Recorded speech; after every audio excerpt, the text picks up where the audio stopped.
So yeah, I'm holding a wine bottle in my hand that is extremely rare. Product of a skilled winemaker. Yeah, I want to say Nebbiolo paired with a little bit of, let's say, Beaujolais Nouveau style. This grape variety basically didn't exist anymore like 20 years ago. It's very juicy actually. So the reason it is named like after the jackdaw is because the berries are extremely black and dark in color, and how low intervention winemaking is possible, spontaneous fermentation, like no filtration, giving the wine time. Csókaszőlő. Why do the Hungarians actually name their grape varieties so enormously difficultly? Yeah, well, I hope I pronounced it somewhat correctly. I'm holding something extremely rare in my hand, which I found by total accident in the wine region of Somló in northwest Hungary. This grape variety basically didn't exist anymore like 20 years ago. It was extinct, vanished. And we will dive into the fascinating story behind how it actually came back. But let's first talk about the name. Csóka is actually the name of a bird, and szőlő is just Hungarian for grape. So csóka, what kind of bird is that? It's a jackdaw. And now I am German and I know a lot of English animal names, but I had no clue what a jackdaw actually is. So I learned this for life, hopefully now.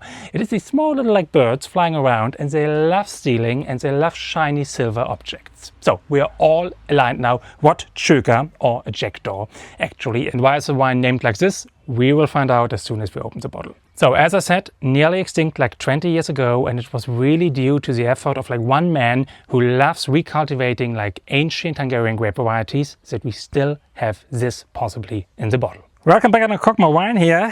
While I uncork the bottle, quick information about me. My name is Jan Eggers. I'm a sommelier, wine lover and WSET student. And I am here on the channel actually to taste 1,368 grape varieties as described in Jancis Robinson's, Julia Harding's and José Volemo's Wine Grapes Encyclopedia. So thank you very much for joining the journey, and I appreciate very much a subscribe or like for the video. And now let's get back to the grape variety. So the reason it is named after the jackdaw is because the berries are extremely black and dark in color. And we can see here immediately, it is a red wine with substance, clearly.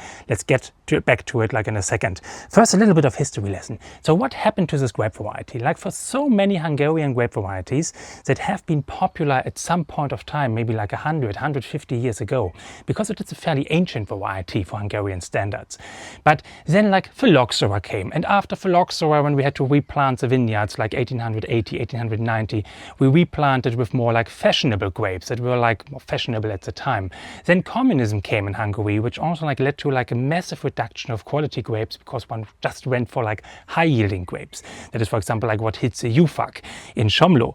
So yeah, we have to just see that there was a lot of historical change in either fashion or politics or whatever reasons we had, and therefore a lot of these ancient, very specific grape varieties simply disappeared. So how did this grape variety came back into the world? There was a guy called József Szentesi, and he had a weird hobby of looking into ancient varieties that were close to extinction. He got his hands onto a newspaper article in 2001, got hooked about this grape variety, chased down some last remaining wines, took some cuttings and replanted 300 wines. Made its first vintage in 2004, a meager 40 liters in glass jars, glass balloons, so nothing really from a scalable perspective to brag about, but he kickstarted actually this grape variety came back into existence, and that winemakers today take it somewhat seriously again. And in the Hungarian wine region of Ilani, it is actually registered today again as an official grape variety.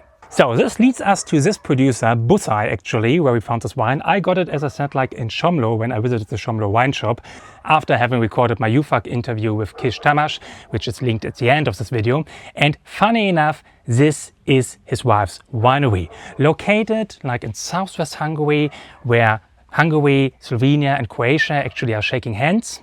And the Bussay winery is located in the subregion of Zala, totally small unknown wine region, where the local village doctor, Dr. László Bussay, not only has been the village doctor, but also the village winemaker. However, his daughter took over the estate, Dr. Dorottya Bussay, and yes, she is the wife of Tamás from Somló. And Dori took over the love of her father for this absurd grape variety and is today absolutely in the forefront of producing csókaszőlő. Good, but what do we have actually in the glass? As I said, fairly dark in color, so the skin of the berries is actually so dark that it makes this jackdaw connotation reasonable.